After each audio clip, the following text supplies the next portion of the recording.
Bai, elikadura asko dakiten, noski, gure nutrizionistek, honekin, badabil jendi ez da, esaten gabiltz, ateioka eta purtsu hobeto jan nahian, eta elikatu, eta osasuntxu egon eta barretabar, eta gaur mitoak desmontatzera batoz. Hori da, gaur saiatuko gara, hau ala hau, zein aukera hobia, edo, zer uste da, baina gero benetan non zer dan zientifikoki edo ikertuta dauena, da ikusitia benetan osasungarri xena dana, ez? Orduan, desmontatzera sinismen horrek eta egi batzuk kontatzera. Gauza antzekoak izan daitezkenak. Bai. Bina aldatzeko ezain zailak, bez? Hori da, emuten dagoena gauza berdina edo antzekoa izan aldana, igual benetan desberdina da gure organismorako. Bueno, basiko gara. Gurina eta margarina. Hemen mantekile edo margarina. Hemen izaten dalako, ustez, ezer jakinbarik, jakintza popularretin hau mantekile hobie? Bai, hola. Bai. Lehen hau, zabalduta gonda, margarina izan dela hobia. Ze kontua da, gurina dela animali jatorriko gantz bat, bai? Eta, animali jatorriko gantz askok bezala, gantzasetan nahiko aberatza da. Baina, kalidadezko gantzase bat da esnearena, orduan printzipioz ez dago arazorik. Eta, kontrara, margarinakin gertatzen dena da, eta berez landare jatorrikoa, eta landare jatorriko proteinak dauz lotuta asegabe bezala, berez perfil lipidiko hobe batekoak. Baina kontua zer gertatzen da. Giro temperaturan landare jatorriko gantzak dia likidoak, klaro, eta margarina lortzeko behar dugu solidifikatzea. Eta horretarako egiten dena da, bertan dakoen gantz horrek hidrogenatu. Eta hidrogenazio horren ondorioz bilakatzen dira transmotako gantzak. Eta transmotako gantz horrek ikusi da gantzaseak baino arrisku kardiobaskular askoz be handiagoa dakoila. Orduan, askotan egondan ezagutza hori jente askok medikura joan eta kolesterola detektau eta gurina margarinagatik aldatzen ebenean, kontuz ze ikusi da hori, benetan, arazo kardiobaskular handiagoak eragin aldauia. Beraz, gurina aukera askoz behobia. Ez asko hartzeko, bazkenean gantz bat dalako, baina perfil honeko gantz bat. Hortxe, gantza, eta esaten gabiltzena, alde batetik entzen zune, bestetik, eta zein izan daiteken txarra edo bie, ustez, gurina, klaro, zaila hau da, errez hau da, margarinarena. Bai, margarina iguale, errezau, hori da, errezau, untetan dago izan. Baina, esan duguna, aukeran gurinarekin geratuko gara. Esniekin zagertatzen da, hemen mota ezberdinetauz. Hori da. Esniak, dauz supermerkauko pasillo oso bat, esnez beteta, orduan topau aldugu. Gero eta gehiago gainera, zein aukeratu. Hori da, orduan topau aldugu, bai, gaingabetuak, osoak, erdi gaingabetuak, gero gotortuta dauzenak, edari vegetalak, pilo bat, ez? Orduan, lehenengo hasiko gara desberdintzen, esne osoa eta gaingabetuan arteko hori, ez? Ze gertatzen da, egia da, ezberdintasuna da gantzan kopurua. Orduan, gaingabetuak gantz gutxiago dauko, kenduta daukolako, eta osoak gantz gehiago. Baina zer gertatzen da, esnean gantzan perfila kalitatezkoa dela.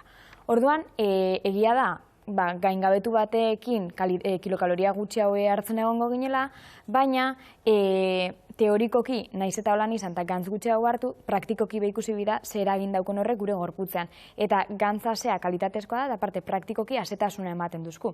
Orduan zer gertatzen da, guk esne osoa edaten dugunean, asko hasi hau gauzela, eta igual hortik ordu erdiraz jakuelako gozia sartzen, eta ez dauko guzertan laneko makinara joan eta palmerita bat erosi gozia daukagulako. Claro. Hori da, orduan, asetasun maila horrek garrantzia dauko horretan, eta horrez gain, kalitatea justo ez da gantz kaltegarri batena. Aparte, gantza kentzerakoan D vitamina B kentzen dutzagu esne horrei, orduan hori bekontuan hartzeko da. Gainera, gu bizikaren hemen herrialde honetan ez daue guzkisa egundanian zehar, orduan askotan ikusten da D vitamina falta nahikotxo dauela. Orduan, hori alde batetik. Gero, bestalde batetik topau aldugu, gotortuta dauzen esniak. Adibidez, omega-3 eta gehitua daukienak, eta hori da. Kalzio gehituta. Hori da. Gu gomendatzen dugu, kasu horretan, hobeto dela esne bati zerbait gehitzea baino, esnea bere osotasunean hartzea, da, esnia alde batetik, eta gero, omega-3 gehituta gehitzea gure baldin badugu, intxaurrak beste alde batetik hartzea. Orduan, gainera, intxaurren omega-3 kopuru hori asko handiagoa izango da, eta kalitatea handiaukua, eta, orduan, alde batetik gauza bat, eta bestetik beste bat hartzea, izango da interesgarriena. Eta gero, bestalde batetik topa balditzugu, gaur egun ohikoak dien laktosa bariko esniak, eta zer gertatzen da laktosa barikoetan, gehitzen dut ziela laktasa enzima, laktosa hori desegiteko, ez? Baina gaur egun jende askok digestio arazoak eta daukonez, egia da, hartu behar dauela laktosa bariko esnia, digestio horreik arintzeko, eta esnian laktosak ez dutzalako ondo itzen. Guk, gomendio moduan, hori behar bada laktosa ez dugulako ondo digeritzen, ondo ikusten dugu, eta ez da kalitate txarrekoa laktosa bariko esnia. Baina, arazorik ez badau, ez da bingo kontraindikaziorik laktosadun esnia hartzeko. Gero esan bida bai, esnea ez dela beharrezko produktu bat, hau da, ez daukogu zertan hartu, eta esne barik biziraun aldugu, kaltzioa beste iturri batzutatik hartu aldugu, orduan alde horretatik hori, esango gaun esniai buruz. Bueno, aukeran esne osue. Bai, printzipioz, gustoko aukiezkero bentzat, bai. Bai, nik erdibideko hartze dut ez dakiz eitxik. Ez oso ez besti ez hartziarren, baina, bueno, konbentzituta, kalitatezko gantzak eta egia da, behar ditugunak, eta ni horren oso alden haue bai, eta esan dakue, hartzen badu, bueno, esne basokada bat, eta horrekin geratzen bagaran konforme be bai, pare bat ordureko, asko zebeto. Ba, esne osuerekin geratuko gara, arazorik ez badabu.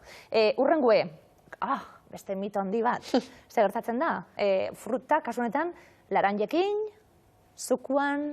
Bueno, guazen aztertzera laranja batek zer dakon. Laranja batek dakona da batez be urrasko, bai? Gero horren barruan bebai dako vitamina batzuk eta fruktosa, azkenean fruktosa dela frutaren berezko azukrea, eta zuntza, fibra esaten da hori, bai? Orduan, kontua da, edo frutako osorik dakon azukreak ez tozko ardura, ze zuntzarekin batera absorbatzen danez, modu oso progresibo baten igarotzen da gure gorputzera. Baina, klaro, zukua egiten dugunean zer gertatzen da. Alde batetik guazen aztertzera, zenbat laranja erabiltzen dugun. Normalean, osorik jaten dugunean jaten du bat, eta asetzen gara. Eta behar dugu 10 bat minutu. Eta ordea, zukua egiten dugunean gutxienez hori da. Eta hor zer gertatzen da, zer geratzen da makinan. Zuntza. Orduan ze gabitza hartzen edalontzik gozo horretan. Ura bai, vitaminak bai, baina fruktosa bai. Ez du lastu behar dela frutaren azukrea. Ta zuntzik gabe, hau da, barrera efektu hori egiten dozkun ezer gabe. Orduan, fruta osorik askoz be aukera hobia izango da, batez be horregatik. Ta gainera hori, zuku edalontzi bat, minutu baten hartu gekela erraz asko. Rankin bat egingo bageben, segero hor geratzen dira irabiatuak, ezta? Bueno, osorik aukera honena, irabiatuta zuntza badakoi, baina txikituta dau, beraz, barrera efektua esangu freno gaztau batzuk bezala diala, eta gero gongo litzake zukua, bale? Eta honekin bai azkenik esateko, etxean egindako zuku bat eta erositakoa ez da gauza berdina, bale? Orokorrean etxean egindakoak baukiko dau zuntzik ez, baina berez bestela laranjak dakona, eta gero, zuku komertzialen artean, bai atopagoeke, bueno, ez dia zuku bezala izendatzen bez, nektar moduan, baina guk danak berdin zailkatzen du askotan konsumitzaileok esan gurot, eta eukitzen daue azukre gehitua eta batzutan bestelako gehigarri batzuk bebai, bale? Orduan, fruta osorik izango da honena, eta zukua gustoko izan ezkero, noizia mehin hartzeko, edo fruta osorik hartzen gu, eta noizia mehin ondo, baina osorik dakon onura horreik ez du alde batera itxiko. Ustez, horrepotiek, saltzen dienak, zumunak, zuntza daukatenak, ustez? Batzuk bai, baina hori, txikituta eta gehitu ikixabe, orduan ja zuntzan efektua ez da berdin-berdina, laranja osorik hartzen dunean bezala. Bueno, bale, fruitige, hobeto, naranjatxu betartu, atxalde erdizen, goizien, aldanien. Zukua baino beto, baina etxekue beti izango da, hobie, egindakue eta bestelako kontu batzu dituelako. Azukrea. Bueno, azukrea da demonio estrella, ez, esaten dana. Azukrea eta edulkoratzaileak, ez? Jende asko, ikusten da azukrean kopurua, homek edo osasunan mundu erakunda, gomendatzen da azukre gehituaren kopurua, 25 gramokoa baino gutxiaukoa izatea. Eta, klaro, zer gertatzen da, azidala handitzen edulkoratzaileen kopurua, edulkoratzaileen edo gozogarrien kontsumoa. Klaro, guk zer gomendatzen dugu, ez bata, ez bestea. Ze batek, hau da, azukreak efektu batzuk dauko gure gorputzean, baina edulkoratzaileak edo gozogarriak beste efektu batzuk. Azukreak zer ritzen dau? Guk jaten dugunean oso azkar txurgatzen da, Andreak esan dauen efektu berdina daukulako, ez? Orduan gure pankreasari edo areari eragiten dotza insulina asko jariatu beharra eta azkenean behin da berriz prozesu hori inda. Ikusi da gero etorkizunean beste gaixotasun batzuk areagotzeko probabilitatea handitzen dauela. Orduan, alde batetik, hainbat efektu dauko azukreak ez dienak onuragarriak. Baina gozogarriak hartzen da ditugu azukrean kopuru berdinean bebai, ikusi da, gure esteko mikroorganismoetan edo mikrobiotan eragin kaltegarria daukiela. Orduan gero digestio arazoak eukitzen hasten gara, xurgapenean bebai arazoak, orduan, klaro, ez bata ez bestea ez da gomendatzen. Zer da guk gomendatuko gauena? Poliki-poliki gure osabaia hoitzea azukreko puru edo zapore gozo horrek gutxitzera. Posible da, azkenean beti, adibidez, tabernan hartzen duzun lehenengo kafea, beti azukreakin ataratzen duzu, galdetu barik, eta beti ohitzen gara horretara. Baina, joaten baldin bagara poliki-poliki gutxitzen, igual egun batetik bestera ez, baina lehenengo gunean, koierakada oso bat bota, eta bigarrenean, erena bota eskero, erena edo bi eren bota eskero. Eta errez egiten den kontu bata, niti nintzuti, esperientziz zuen laguna naizenetik, praktikan jartzen ari naizerako gauzatxu batzuk, eta egizedaz, azukar eta gozo zalia izan da, kaferi azukerazko. Bueno, gitxitxu hau, eta ja, ez da behar bi, ez bat, bueno, erdiarekin nahiko, basoazelako, gitxika, makinan, irurekin ez, batekin, eta ia segertatzen den, eta barreta bat. Hori da. Egunero asko dabe, bai. Bai, hori da, azkenean gainera da zerbait, kafea eta olako gauzak die egunero kontsumitzen dien zerbait, ez? Eta azukre askotan dau, produktu askotan eskutatuta, ez? Eskutuko azukre moduan, ez? Osagaien zerrendan idatzita. Orduan, zer gertatzen da? Ba, bueno, posible dala poliki-poliki joatea gutxitzen. Egun batetik bestera arrotza izan alda, baina, bueno, posible da, orduan. Ez bata, ez bestia. Hemen, azukrerik ez edulko anterik joan jaizten aldana. Ustez, azukreak energia ematen du, indarra ematen du.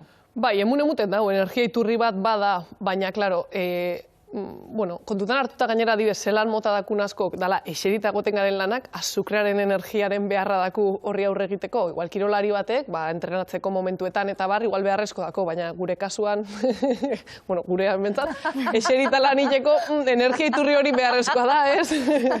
Bueno, azukre esan dugu demonio handietako bat, ogia bebai, ogira pasatu aurretik, astu egin zait, milioia balio duen galdera, zukuarekin, zukua egin eta gorde alda. Bai, ze vitamina guro galtzen dan hori gurasuek esan dakoa...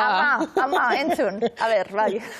Ez dako oinarririk. Denborarekin bai, baina eurake askotan esan dozkoen minutuko gauza horretan. Segiruen vitamina galdu barik. Hori ez. Oso ondo, ogia segertatzen da ogiarekin, batzutan esaten dugulako, ogia kenduko dugu, eta, ogiaren ordezkoak bega dauz. Bai, bizkote moduan ezagutu du. Eta sortu dana da, ogiarekiko gorroto bat bezala, eta bizkoteak, panazea izango balitza bezala ez, mundu guztiak zaintzen hasten danean, bizkoteak erosten dau. Hor benetan zer da, biak izan lehizke aukera ona. Kontua da, oso zaila dela aukera onak dian arren, ainerraz topatzea. Gero eta gehiago, baina ez da ainerreza. Bien kasuan, eukibi dauena da, ogi batek euki behar dauen osagaia. Diala, ura, irin integrala, legamia edo amaorea, gatza eta oliba olioa, azkenean, gehitze xakolako pixka bat. Osagai horrek dakonean, bata zein bestea aukera ona da. Kontua da, bizkotetan, egiten dana da ur gutxi hau dako, edo, zikatze prozesu baten ondorioz, ur gutxi hau daukanez, denbora luziagoan irauten dozku etxian. Orduan, gutxi hautan joan da erosketak egitera, eukigeke kalitatezko ogi bat. Baina egia esan, alternatiba berdin eukigeke ogi batekin.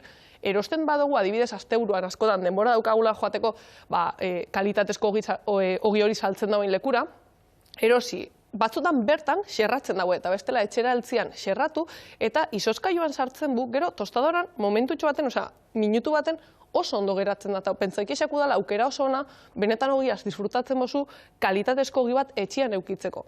Eta gehitua esauena honi bebai da, izostuta dakunez, etara inbiu, hau da, gogoratu inbigara eta esan, etarako eta tostaukot ogi bat. Modu batez, kontzientia hau jangeke bebai jaten duen ogi hori, ze ez da barra hori parian dakula zati bat beste bat, eta amaitu eta ostras, barra jandot. Hor, ja, pentsau, inbiu izoskaiura jaiki bigara, berriro tostadoran sartu, orduan, da modu bat bebai kontzientia hau jateko ogia. Oso erabilgarria aholku hau bebai. Frutetxuet, pieza bat amaiketarako, meriendarako, platano desagarra? Biak. Hau da, ez da platanua sagarra baino kerraua, pentsetan dan moduan, ez guk... Ez dutelako fama honik, ez batak ez bestik, bat ez be platanuek. Ja, ez horregaitik. Guke askotan, konsultan ikusi duguna da, jendiak bildurra eukitzea fruta, eta kasunetan platanoa jateari edo pikuak edo matzak edo lako mota horretako frutak, ez? Zer gertatzen da? Klaro, emuten dauela platanoak azukre gehiago daukola. Baina ez da egia, ze guk adibidez 100 gramo produktotan, normalean kilokaloria kopurua, azukre kopuruaetan neurtzen da 100 gramo produktotan. Ikusten baldugu bebai etiketak irakurtzerakoan 100 gramo produktotan bete agertzen da zenbat kilokaloria daukon, zenbat azukre. Kasu horretan, egia da 100 gramo produktotan platano batek 100 gramo sagarrek baino azukre eta kilokaloria gehiago daukola. Baina praktikan guk ez dugu jaten 100 gramo sagar edo 100 gramo platano. Guk jaten dugu edo sagar bat eta platano bat. Eta sagar batek 150 gramo dauko gutxi gora bera osorik eta platano batek 80 gramo. Orduan, kasu horretan, 80 gramo platano jaten ibiliko baginen, egongo ginen jaten, sagar bat jaten dugunean baino azukre gutxiago eta kilokaloria gutxiago. Orduan, alde batetik hori desmontabitzen da, ez? Ez dauko platano batek, sagar batek baino azukre gehiago. Eta beste alde batetik, esan beharra dau, platanoak edo fruta oso batek daukon azukre hori naturala dela eta osasungarria dela. Orduan, ez da binungo arazorik platanoa, mahatzak, pikuak edo ulako frutak jateko osasungarriak di eta zaiena izaten da frutak kopuru minimo horretara heltzea, egunean 3 errazio hartzea eta hori da zaiena. Orduan, frutak jateko eta platanoa inungo arazo barik, gustora jateko jentiak. Ondo. Bana, platano zalie, ondo. Urdaiazpikoa, kompetentzia handia dauka, azken aldian, indioilarra. Pabue edo urdaiazpikue, askotan esaten dalako, zabalduta dago, apurtxuet indioilarren aldeko pentsaera hori, azken aldian. Bai, nik uste dut asko hori, dietako kontzeptutik, azkenean indioilarra edo iasko paparrak, dakolako, adibidez urdaiazpikoak baino, gantz kopuru baxu hau, sortuan askotan hori gomendatu izan da. Baina kontua zer da? Gaur egun merkatuan zer daku? Indioilar eta oiazko paparraskok ez dakoi 160, 170 baino gehiago. Hau da, imaginau goiazela arategira eta esate xabela, hemen oiazko papar bat, eta emuten dutzuela oiazko paparran 160 eta beste dana almidoiak, azukre, bestelako osagai batzuk. Ez, ez da? Hori da benetan oiazko papar horrein barruan dauena. Egia daia gaur egun, topatu gekela 180 eta 189 ingurukoak eta ikusiko zue atzetik beste lau bat osagai eukitzen daueia. Orduan, berez aukera hona izan alda, baina begiratu osagaien zerrendan 180 edo 189ko oiazko paparra edo indioilarra dakola. Eta bestela, betiko urdaiazpikoa azkenean egia da, gantzatxoa dela, baina kalitatezkoa da bebai.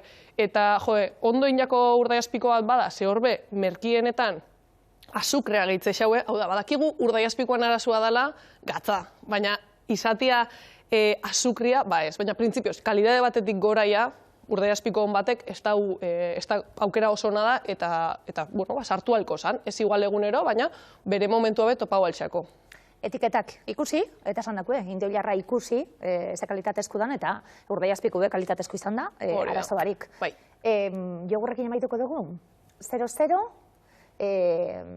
griego jogur hori, inoizkotan, dakot nik lagumet, etiketak eta irakurtzen dituena, degumaten hartu nuen, haulan, bat, da berak irakurritik, bueno, mesedez, hau ez, da utzi zuen, sekulako gantz piloaz daukalako, claro. Hori da gertatzen dana, karo, 0-0, zaporedun 0-0 bat edo griego natural bat, ez?